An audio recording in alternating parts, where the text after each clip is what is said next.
പുട്ടുപൊടി ഇല്ലാതെ നല്ല സോഫ്റ്റ് പുട്ട്, അതുപോലെ തന്നെ പുട്ടുകുറ്റി ഇല്ലാതെ നമുക്ക് പുട്ടുണ്ടാക്കാം.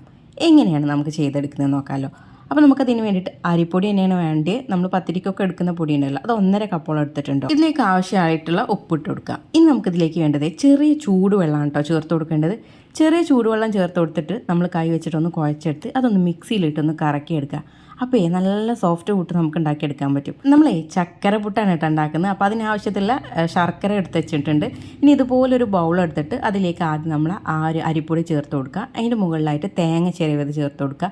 പിന്നെ ശർക്കര ചേർത്തിട്ട് വീണ്ടും തേങ്ങ ചിരവിയത് അതിൻ്റെ മുകളിലായിട്ട് വീണ്ടും നമ്മൾ അരിപ്പൊടി ചേർത്തിട്ട് ഇതുപോലൊരു തുണി എടുത്തിട്ട് ഇങ്ങനെ ഉണ്ട് പിടിച്ചെടുക്കുക കേട്ടോ. എന്നിട്ട് നിങ്ങൾ ആവി കയറ്റുന്ന ഒരു പാത്രം ഉണ്ടാവുമല്ലോ, അതിൻ്റെ മുകളിലേക്കായിട്ട് നമ്മളിതങ്ങ് കമിഴ്ത്തി വെച്ച് കൊടുക്കാം.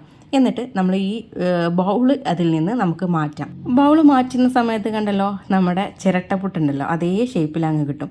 എന്നിട്ട് ആ തുണി വെച്ചിട്ടൊന്ന് കവർ ചെയ്തിട്ട് ഒന്ന് അടച്ചിട്ട് വേവിച്ചെടുക്കുക. ഇത്രയേ ഉള്ളൂ. നമുക്ക് ഈ കുറ്റിയൊന്നും ഇല്ലാണ്ട് പുട്ട് ഉണ്ടാക്കിയെടുക്കാനുള്ള പണി കേട്ടോ. ശർക്കര പുട്ടാണ്, നല്ല ടേസ്റ്റാണ് കേട്ടോ. ഒന്ന് കഴിച്ചു വെക്കുക. ഇഷ്ടപ്പെട്ടാൽ ഷെയർ ചെയ്യുക. Thanks for watching.